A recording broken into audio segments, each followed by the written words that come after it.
അപ്പോൾ അതായത് വീണ്ടും നമ്മൾ നമ്മുടെ പാടിയിലെത്തിയിരിക്കുകയാണ്. നല്ല കാലാവസ്ഥയൊക്കെയാണ്. ഇനിയൊരു 2-3 മാസക്കാലം നമ്മൾ ഈ പാടിയിലാണ്. എൻ്റെ ഏറ്റവും വലിയ സന്തോഷവും എനിക്ക് റിലാക്സൊക്കെ കിട്ടുന്നത് ഞാൻ ഈ പാടിയിൽ വരുമ്പോഴാണ് കേട്ടോ. പാടിയിൽ ഞാൻ തേനീച്ചയെ പിടിക്കാൻ വേണ്ടി ഒരു കുടമൊക്കെ സെറ്റ് ചെയ്തിട്ടുണ്ട്. ഒരു കുടമല്ല, കുറേ അധികം കൂടുകളുണ്ട്. ഇതൊരു മറ്റൊരു തേനീച്ചക്കൂടാണ്.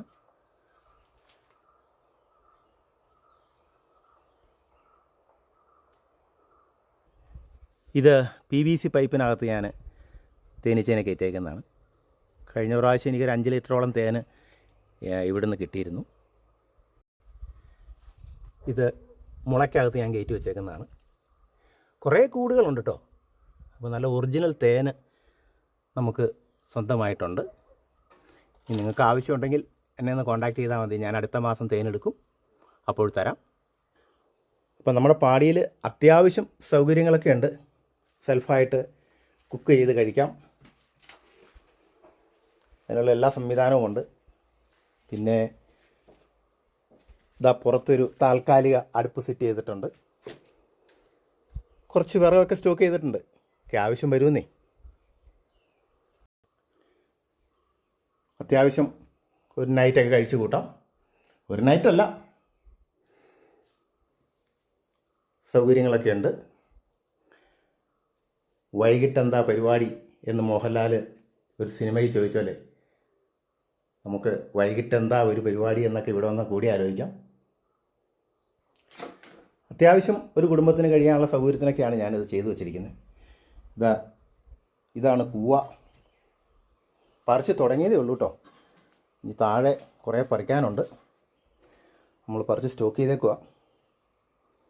വില കൂടട്ടെ, എന്നിട്ട് ഇതിൻ്റെ ബാക്കി പണി ചെയ്യുന്നുള്ളൂ. ഇത് നമ്മൾ പുഴുങ്ങി ഉണങ്ങിയെടുക്കണം. കഴിഞ്ഞ പ്രാവശ്യം എനിക്ക് ന്യായമായിട്ട് കൂവ വിളഞ്ഞ് കിട്ടിയായിരുന്നു.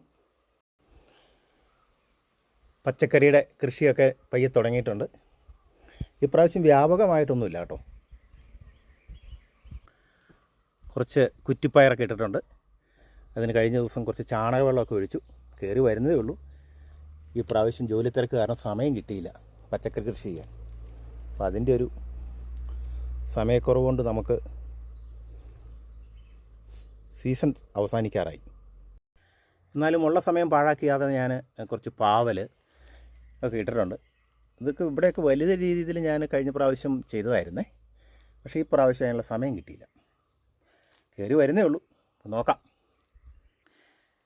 കുറച്ച് ചാണക സ്ലറിയൊക്കെ കലക്കി വെച്ചിട്ടുണ്ട്. പുളിച്ച് കഴിയുമ്പോൾ എടുത്തങ്ങ് ഒഴിക്കണം. കഴിഞ്ഞ ദിവസം ഒഴിച്ചതാണ്, ഇടയ്ക്കിടയ്ക്ക് ഒഴിച്ച് കൊടുക്കുക നമ്മൾ. ഇത് സ്വന്തം ആവശ്യമായതുകൊണ്ട് വലിയ പന്തലൊന്നും ഇട്ടില്ല, ചെറിയൊരു പന്തൽ. വീട്ടാവശ്യത്തിനാകുമ്പോൾ ഇതൊക്കെ മതിയെന്നേ. നമുക്ക് നല്ല വിഷമില്ലാതെ നല്ല പച്ചക്കറി കഴിക്കാമല്ലോ. പിന്നെ ജൈവവളങ്ങളാട്ടോ ഞാൻ കൂടുതൽ ഉപയോഗിക്കുന്നത്.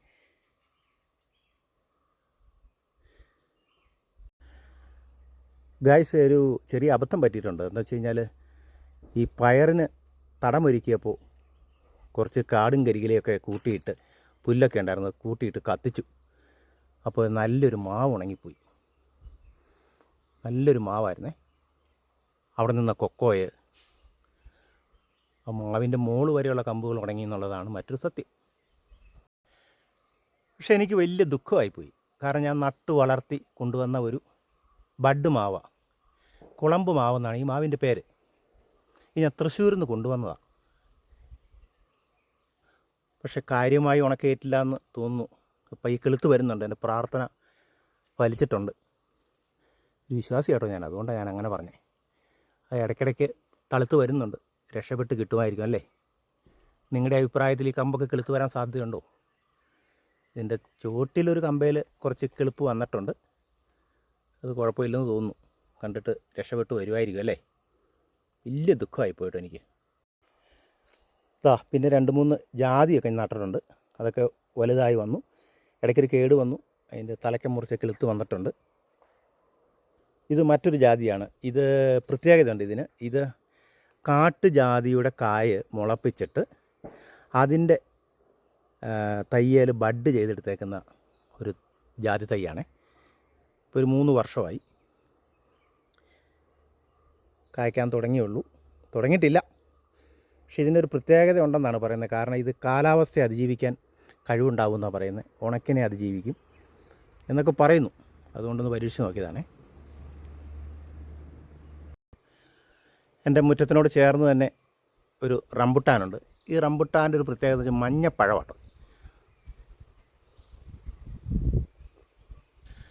കഴിഞ്ഞ 2-3 വർഷമായിട്ട് നന്നായിട്ട് കായ്ക്കുന്നുണ്ട്. എൻ്റെ ഒരു അഭിപ്രായത്തിൽ നല്ല മധുരം ഈ മഞ്ഞയ്ക്കാണ്. ചുവപ്പ് റംബുട്ടാനേക്കാൾ നല്ല മധുരവും ഇച്ചിരി കാമ്പും കൂടുതൽ ഇത് മഞ്ഞ റംബുട്ടാനാണ്. പക്ഷേ മാർക്കറ്റിൽ വില ഇച്ചിരി ഡിമ്മാണെന്നാണ് പറയുന്നത്. നമുക്ക് കൊടുക്കാനൊന്നും ഉണ്ടായില്ല, കൊടുക്കുന്നുമില്ല. നമ്മൾ ഉള്ളത് കുഴയ്ക്കും, പിന്നെ കുട്ടികൾക്ക് കൊടുക്കും, അത്രമാത്രം. ഇനി 3-4 എണ്ണം കൂടിയുണ്ട് മറ്റ് ചുമന്ന റംബുട്ടാൻ. ഇത് ഞാൻ നനച്ച് പരിപാലിച്ച ഒരു തെങ്ങാണേ. ഇത് ഈ പ്രാവശ്യം കായ്ക്കാൻ തുടങ്ങിയിട്ടുണ്ട്. 5 വർഷം കറക്റ്റ് വേണ്ടി വന്നു ഈ തെങ്ങ് കായ്ക്കാൻ. ഇതാണ് അതിൻ്റെ ആദ്യത്തെ കൊല. പിന്നെ ഉണ്ടായത് ദാ ഈ കൊലയാണ്. പിന്നെ ഉണ്ടായ ചൊട്ടയിലൊന്നും അത്ര കാര്യമായി മച്ച് പിടിച്ചില്ല. വളത്തിൻ്റെ കുറവുണ്ടോ? കഴിഞ്ഞ വർഷം ഞാനൊരു 2-3 ചാക്ക് ചാണകം കൊണ്ടുവന്ന് ഇതിൻ്റെ ചുവട്ടിലിട്ടായിരുന്നു. അല്ലാതെ പ്രത്യേകിച്ചൊരു വളം ചെയ്തില്ല.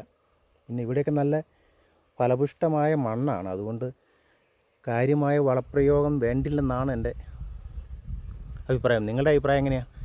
ഇതിനെന്തെങ്കിലും കുറവുണ്ടോ? നിങ്ങൾ വലിയ കർഷകരൊക്കെ ആണെങ്കിൽ അതിൻ്റെ ഒരഭിപ്രായം പറഞ്ഞാൽ ഞാൻ ചെയ്യാവേ. ആദ്യത്തെ കൊലയിൽ ഒരു 6 തേങ്ങയാണ് പിടിച്ചത്. പിന്നത്തേൽ അത് 3 കുറഞ്ഞു. കീഴോട്ടാണ് പടവലങ്ങ പോലെ വളരുന്നത്. എൻ്റെ പ്രതീക്ഷകളും അങ്ങനെയാണ് തോന്നുന്നു. എന്നാലും പ്രതീക്ഷ കൈവിടുന്നില്ല. പിന്നെ മുകളിലേക്കൊന്നും മച്ച് പിടിച്ചിട്ടും ഇല്ലല്ലോ. എന്തെങ്കിലും കുറവുണ്ടോ? ഉണ്ടെങ്കിലൊന്ന് കമൻറ്റ് ചെയ്യുകയാണെങ്കിൽ ഞാനത് ചെയ്യാവേ. പിന്നെ എന്തെങ്കിലും ഈ ഹോമിയോ വളങ്ങളൊക്കെ നല്ലതാണ്, മരുന്ന് നല്ലതാണെന്നൊക്കെ പറയുന്നുണ്ട്. ഉണ്ടെങ്കിൽ അതൊന്ന് പറയണേ. ഇതെൻ്റെ മറ്റൊരു മാവാണ്. ഈ മാവിനൊരു പ്രത്യേകത ഉണ്ട്. ഇതിൽ 2-3 മാവ് ഞാൻ ബഡ് ചെയ്തിരിക്കുക. അത് ഒന്ന് കുളമ്പ് മാവ്, ഒന്ന് പ്രിയൂർ മാവ്, അങ്ങനെ ഒരു മിക്സഡ് മാവാണ്. മുറ്റത്ത് തന്നെ അത് ഒരു 3 വർഷത്തോളം ആയിപ്പോൾ. ഇത് അടുത്ത വർഷം കായ്ക്കുമായിരിക്കും എന്ന് പ്രതീക്ഷിക്കുന്നു. അപ്പോൾ